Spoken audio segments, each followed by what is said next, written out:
guys, what's up? Welcome to my YouTube channel. Today, my topic of discussion will be how to check MNS SSC eligibility criteria. So, what is MNS SSC eligibility criteria stand for? That is, MNS stand for Military Nursing Service and SSC stands for Short Service Commission. So, initially you have to Google it. That is, you have to go to the official website of joinindianarmy.nisu.in. At that time, when you will Google it, a captcha will be open, a page will be open with a captcha. You have to enter that captcha and you have to log in. After that, you will be directed to the home screen. तो home screen में क्या होता है? Home screen में जाते हैं आपको officer selection, एक साइड में एक ऑफिसर सिलेक्शन करके दिखेगा. उसमें क्लिक करने से आपको एमएनएस ऑफिसर्स का एक टैब खुलेगा. उसमें ही आपको एलिजिबिलिटी क्राइटेरिया चेक करना है. तो eligibility will be written. So, who all are eligible for MNS SSA entry?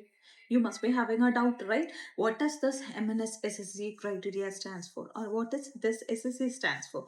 So, in army, there are short service commission also, PC also, that is permanent commission also. So, when you have completed your BSc, who all are eligible for this MNS SSC post?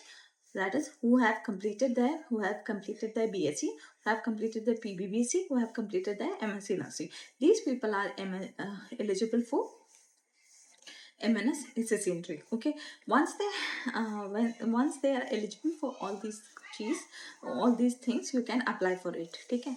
तो उसमें आपका eligibility criteria में what all things will be mention that, like उसमें आपका eligibility criteria खुलते ही आपका medical fitness के बारे में, लाइक आपको कैसे फिटनेस चाहिए, कैसे मेडिकल कैसे होगा आपका, ये सब कुछ स्पेसिफाई होगा.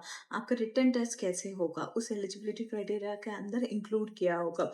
ओके, सर्विस कंडीशंस, अगर आप एमएनएस ज्वाइन करेगा तो सर्विस कंडीशंस क्या कहोगे. जैसे देखो, अगर आप एमएनएस एसएससी एंट्री में ज्वाइन करते हो तो देखो, short service commission is for 14 years. You can leave after 5, you can leave after 10, you can leave after 14.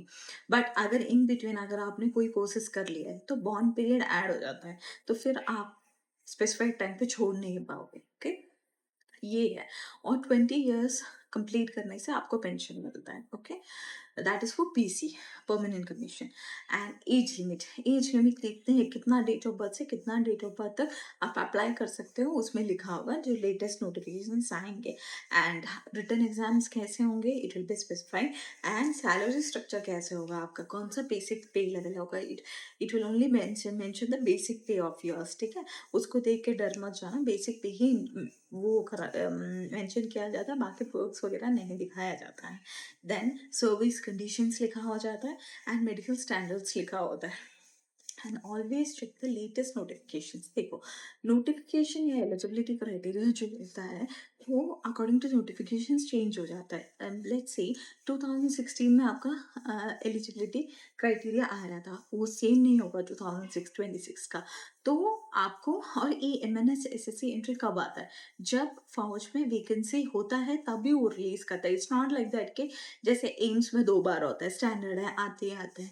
But it's not like कि आएगा एमएनएस में एसएससी एंट्री जैसे बहुत ज़्यादा स्कर्सिटी होगा स्टाफ का तभी आएगा, है ना. उसका कोई स्पेसिफाइड टाइम पीरियड नहीं है. जब लगेगा कि there is shortage of staff, पक्का आएगा. Okay, so wait for the right time and prepare yourself, because उसमें भी एमएससी जिस एमएनएस एसएससी एंट्री में टेस्ट होता है, उसके बाद इंटरव्यू होता है, उसके बाद मेडिकल होता है. तो prepare your self. If you need any help please let me know. Okay, thank you so much.